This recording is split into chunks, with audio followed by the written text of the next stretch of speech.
Si quelqu'un n'est pas sauvé, la première chose qu'il lui faut, c'est le sang de Jésus. Il n'y a pas d'autre recours possible pour lui. Sans effusion de sang, il n'y a pas de pardon. Le pécheur inconverti, consciemment ou non, est véritablement un esclave du diable, un prisonnier de Satan. Peut-être ne le sait-il pas, mais cela ne change rien à l'état de fait.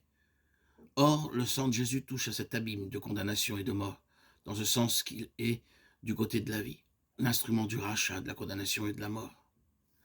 Reconnaître le sens et la valeur du sang de Jésus, tel est pour l'inconverti le tout premier pas du côté de la délivrance. Nous ne parviendrons jamais jusqu'à Dieu par un autre chemin. Nous aurons beau multiplier les efforts pour nous forcer un passage par une autre voie, en adaptant des habitudes chrétiennes, en poursuivant un idéal chrétien. Nous n'arriverons nulle part. Nous pourrons nous mêler à des chrétiens, passer pour chrétiens au milieu d'eux, être chrétiens aux yeux du monde. Il n'en restera pas moins que ce fait est inébranlablement établi, sans qu'il y ait aucune possibilité de doute à cet égard. Aux yeux de Dieu, personne ne peut sortir du royaume de Satan pour entrer dans le royaume du Fils de son amour, sinon par le chemin du sang que Jésus-Christ a versé.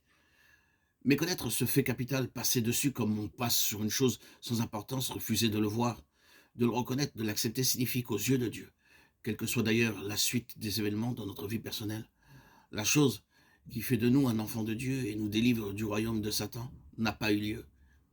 Il est essentiel, bien aimé, excusez-moi si je me mets tant d'insistance dans cette affaire, il est indispensable et essentiel que nous ne nous abusions pas sur ce point, que notre position vis-à-vis de Dieu soit juste, que nous ne présumions pas de nos relations avec lui, que nous ne tenions pas pour acquis quelque chose que Dieu tient pour nul et non avenu, mais qu'au contraire, notre position spirituelle soit fondée sur le roc, sur la base posée par Dieu, car c'est de cette condition seulement que nous sommes acceptés dans le bien-aimé, dans le Seigneur Jésus, et que nous pouvons véritablement entrer en communion avec Dieu. Le besoin primordial de l'inconverti, son seul refuge, c'est le sang de Jésus-Christ, le Fils de Dieu, qui a été répandu pour la rémission de nos péchés. C'est par lui que notre rédemption a été accomplie, et c'est par lui qu'elle nous demeure assurée. Oui, Jésus, ton sang précieux, a lavé mon iniquité. Ce sont là les premiers rudiments de l'Évangile. C'est par là que tout commence dans nos relations avec Dieu.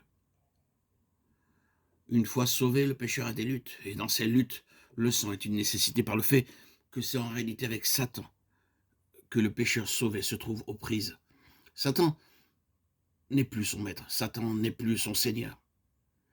Il n'est plus cela auquel on est asservi, mais il n'a pas pris son parti de la situation. Et il va désormais concentrer ses efforts dans un autre sens.